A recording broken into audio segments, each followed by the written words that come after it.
आज से अपन नया लेसन चालू करने वाले हैं। Useful and harmful microbes. You are familiar with different types of microbe which are all around us but cannot be seen with our eyes। अपने आजू बाजू में बहुत सारे माइक्रोब रहते हैं, ये अपने को मालूम है, अपने को जानकारी है, फैमिलियर है अपन, लेकिन अपन अपने आँख से उसको देख नहीं सकते।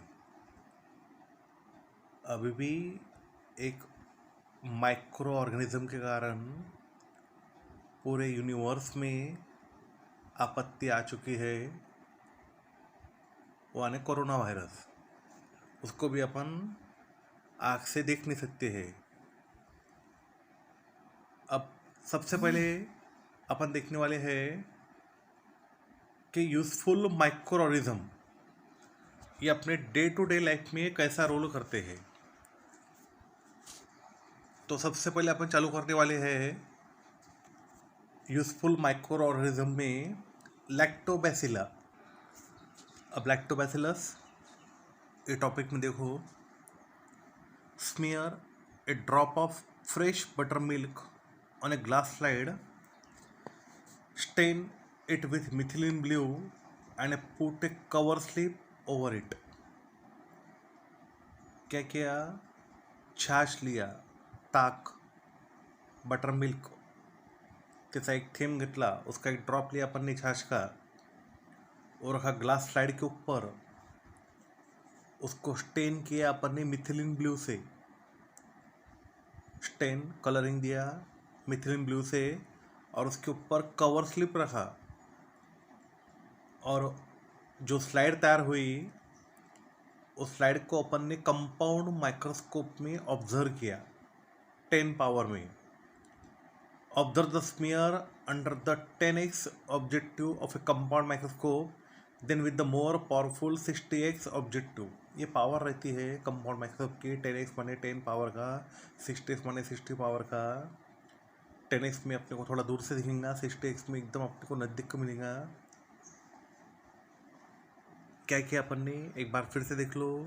एक ड्रॉप लिया अपन ने छाछ का, बटर मिल्क का, स्लाइड पे ऊपर रखा, उसके ऊपर डाला अपन ने मिथिलीन ब्लू, उसके ऊपर डाला अपन ने कवर स्लिप में डालने के बाद में पहले अपन ने कंपाउंड माइक्रोस्कोप में 10 पावर में देखा और बाद में अपन ने मोर पावरफुल 60x यानी 60 पावर ऑब्जेक्टिव में देखा। उसके अंदर क्या दिखा अपने को?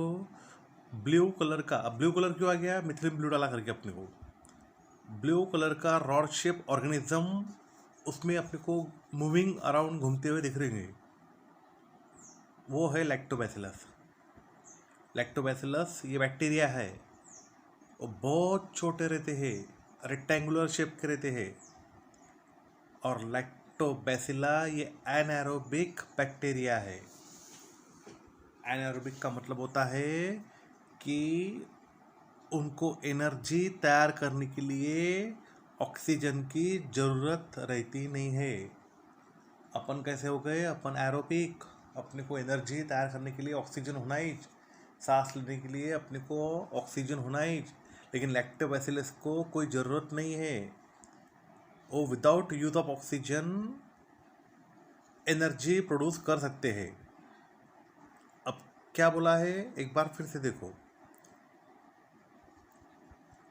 बटर मिल्क लिया, एक ड्रॉप स्लाइड के ऊपर रखा, ग्लास स्लाइड के ऊपर, उसमें डाला स्टेन मिथिलीन ब्लू, उसके ऊपर डाली कवर स्लिप। पहले 10x ऑब्जेक्टिव में देखा, बाद में मोर powerful 60x objective compound microscope में, उसमें अपन ने ऑब्जर्व किया। अपने को ब्लू कलर के रॉड शेप ऑर्गेनिज्म मूविंग करते हुए दिखे, वो है लैक्टोबैसिलस। वो एकदम छोटे रहते हैं, उनका शेप रेक्टेंगुलर रहता है और ये एनारोबिक बैक्टीरिया है। इसका मतलब होता है they can produce energy without the use of oxygen. How is yogurt made from milk? अब योगर्ट कैसे बनाते हैं दूध से, ये प्रोसेस में एग्जैक्टली क्या होता है। बहुत सारे बच्चों को ऐसा लगता कि योगर्ट माने दही,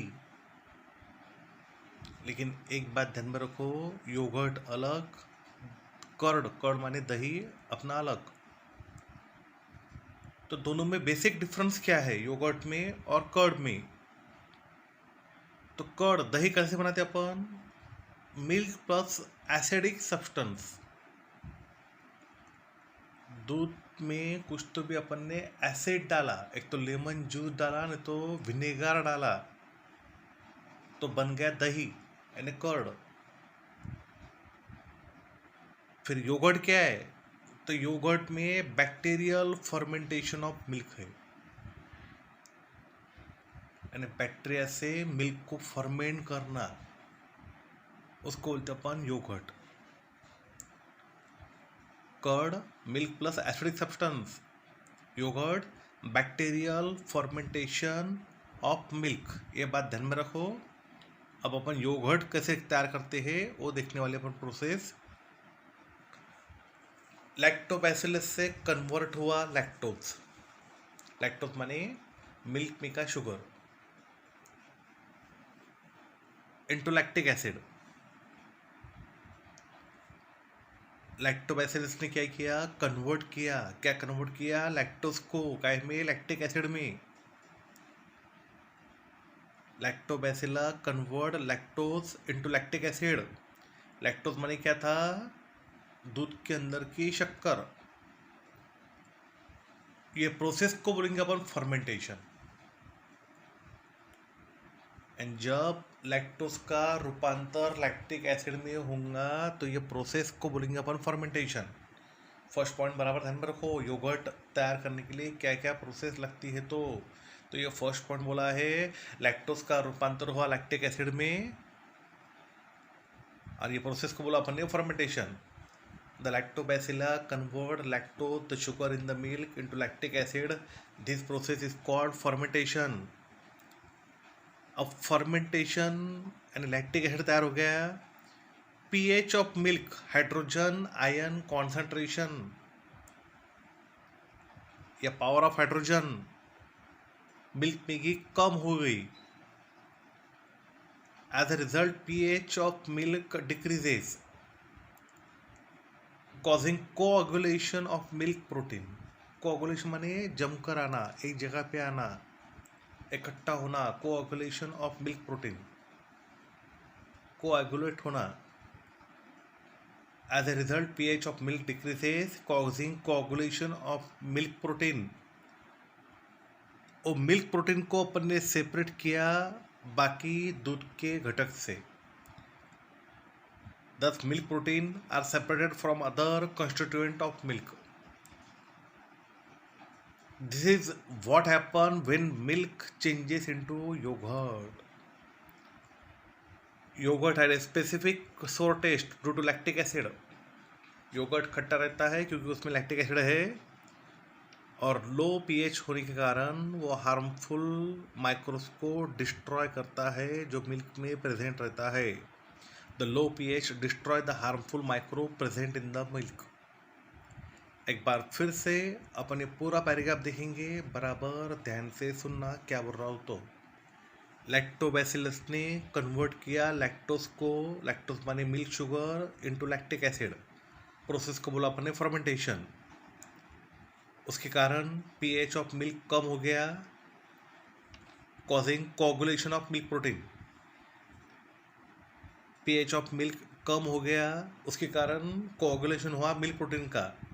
फिर अपन ने मिल्क प्रोटीन को सेपरेट किया बाकी कंस्टिट्यूएंट ऑफ मिल्क से,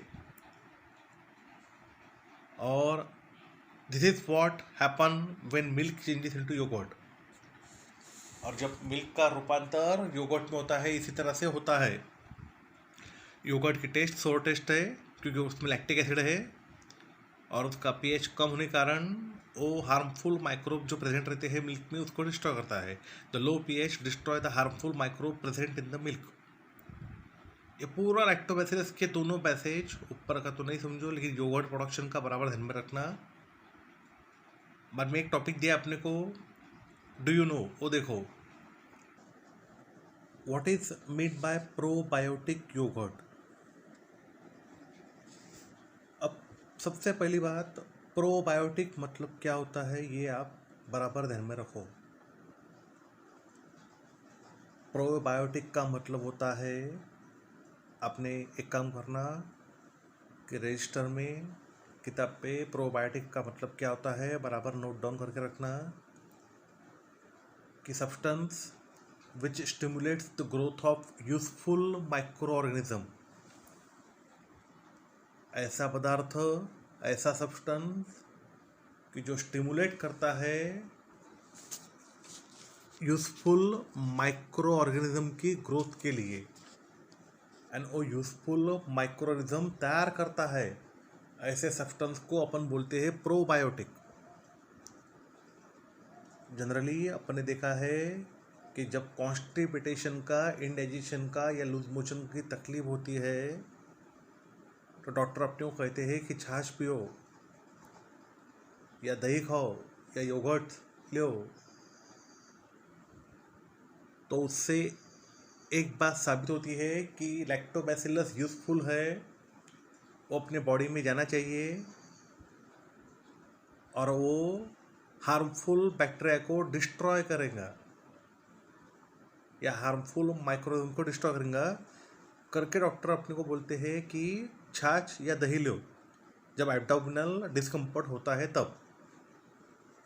और प्रोबायोटिक का मीनिंग फिर से, substance which stimulate the growth of useful microorganism.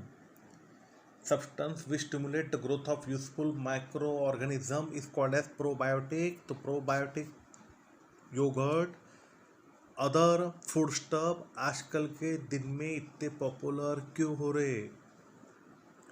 What is mean by probiotic yogurt and other food stuff that are popular nowadays? अब ध्यान में रखो बराबर, useful micro like lactobacilli are added to this eatable. Probiotic yogurt है नहीं तो और कुछ फूड स्टफ है, इसमें यूजफुल माइक्रो ऑर्गेनिज्म माने लैक्टोबैसिलस इसमें ऐड कर रहे। Such eatable are healthy because they kill the harmful bacteria like Clostridium in the alimentary canal and help to improve our immunity. जो पदार्थ है योगर्ट या और अदर फूड स्टफ वो हेल्दी रहते हैं। क्यों? क्योंकि उसमें लैक्टोबैसिलस नाम का यूजफुल माइक्रो ऑर्गेनिज्म रहता है और वो हार्मफुल माइक्रो ऑर्गेनिज्म या हार्मफुल बैक्टीरिया कि जो अपने एलिमेंट्री कैनल में प्रेजेंट रहता है उसका नाम है क्लोस्ट्रिडियम, उसको वो ख़त्म करता है, मार डालता है, किल करता है और उसके कारण अपनी इम्यूनिटी, रोग प्रतिकारात्मक शक्ति अपनी वाढते, help to improve our immunity. I hope तुमको डू यू नो समझाऊंगा एक बार फिर से कि what is mean by probiotic yogurt and other foodstuff that are popular nowadays. Useful microbes like lactobacilla are added to this table. मैंने पहले बोला है, बराबर ध्यान से सुनो कि यूजफुल माइक्रोइज्म कौन सा लैक्टोबैसिला उसको ऐड किया गया है। Such table are healthy because they kill the harmful bacteria like clostridium in the alimentary canal and help to improve our immunity. Lactobacillus kill करता है हार्मफुल बैक्टीरिया को। कौन सा बैक्टीरिया है? क्लोस्ट्रिडियम, कि जो एलिमेंट्री कैनाल में प्रेजेंट रहता है और फिर अपनी इम्यूनिटी इम्प्रूव होती है, अच्छी तरह से बढ़ती है, रोग प्रतिकारात्मक शक्ति चांगली वाढते। अपन ने पहले देखा है कि क्लोस्ट्रिडियम जो एलिमेंट्री कैनाल में प्रेजेंट रहता है उसको किल करता है लैक्टोबैसिलस। लेकिन क्लोस्ट्रिडियम ये क्या है? ये हार्मफुल बैक्टीरिया है, उसके कारण जनरली फूड पॉइजनिंग होती है। एंड उसको क्लोस्ट्रिडियम अगर गलती से अपने बॉडी में चला गया तो तो अपने को वोमिटिंग, नौशिया म्हणजे मुळमळ होणे, ये तकलीफ चालू हो सकती है। जनरली ऐसा देखने को मिलता है अपन कि अगर आलू की सब्जी अपनी बची हुई होंगी और दूसरे दिन अगर उसमें स्मेल आता होगा तो उसको कंज्यूम करने का नहीं, क्योंकि उसमें क्लोस्ट्रिडियम रहने के चांसेस मैक्सिमम रहते हैं। अगर उसमें स्मेल है तो बेटर वे डिस्ट्रॉय इट। वो सब्जी ऐसी सब्जी खाने का नहीं है। क्लोस्ट्रिडियम के कारण फूड पॉइजनिंग होता है। अब next topic, uses of lactobacilli. पांचों पॉइंट समझा के बता रहा हूँ, बराबर इसको लर्न करना। Various milk product like yogurt, buttermilk, ghee, cheese, shrikhand etc. can be obtained by fermentation of milk. Point easy है। आई होप आपको समझ में आऊँगा कि जितने दूध के पदार्थ रहते हैं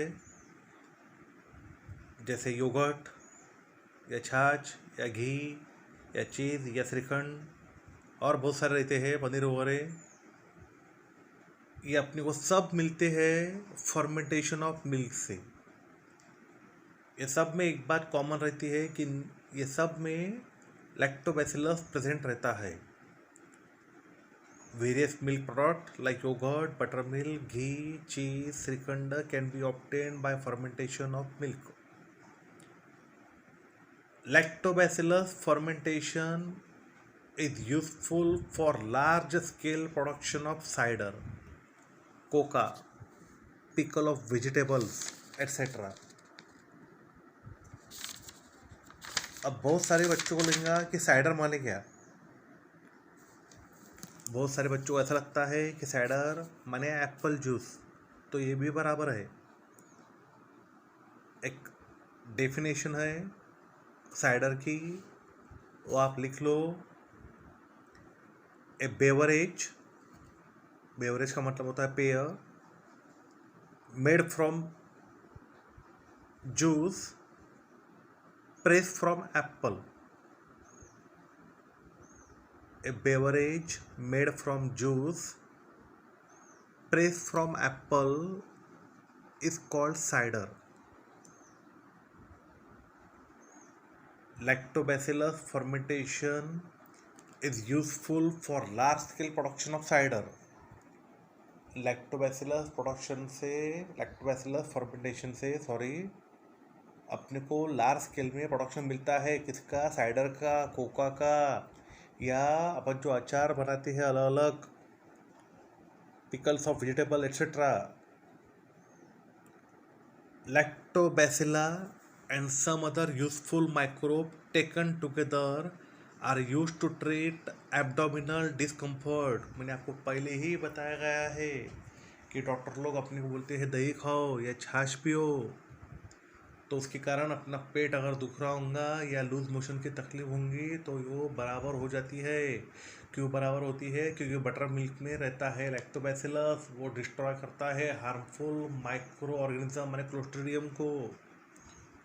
lactobacilli and some other useful microbe taken together are used to treat abdominal discomfort. Leaven fodder जो आपण चारा देतो गाई म्हशीला, leaven fodder offer to domestic cattle like cows and buffalo,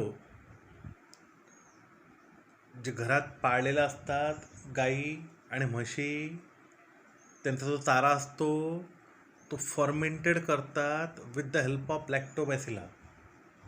मग त्यांनासुद्धा न्यूट्रिशियस खायला मिळेल, त्यांनासुद्धा पोट बिघडणार नाही, त्यांनासुद्धा त्यांच्या बॉडीमध्ये युजफुल मायक्रो ऑर्गॅनिझम गेले पाहिजे।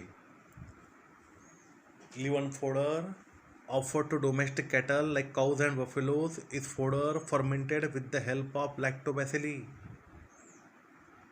The lactobacilli fermentation process is used to make wine and some type of breads. Lactobacillus fermentation process से वाइन तैयार होती है, जो अल्कोहलिक बेवरेजेस है, and some types of bread. ये पांचों पॉइंट बराबर लर्न करना इजी है। यहाँ पे अपना पहला माइक्रो ऑर्गेनिज्म जो यूजफुल है लैक्टोबैसिली, वो ख़त्म हो गया। Second useful microorganism rhizobium, symbiotic bacteria. Take a plantlet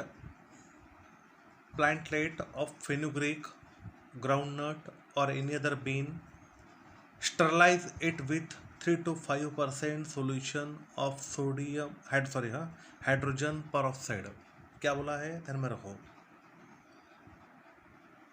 plantlet लो, रोपट घ्या, छोटंसं प्लॅन घ्या, कोणाचं मेथीचं, फेनुग्रीक किंवा मूंगफल्ली, ग्राउंडनट किंवा अजून कोणतं बीन और एनी अदर बीन, उसको स्टरलाइज करो, निर्जंतुक करा, सब माइक्रोजोम उसमें के धो डालो with a solution of 3 to 5% of hydrogen peroxide. क्या देख रहे हैं अपन? Second microorganism rhizobium. क्या लिया? प्लांटलेट लिया, काय का? फेनुग्रीक का या ग्राउंडनट का या अदर बीन का। उसको क्या किया अपन ने? स्टरलाइज किया। कैसे किया? 3 to 5% solution of hydrogen peroxide.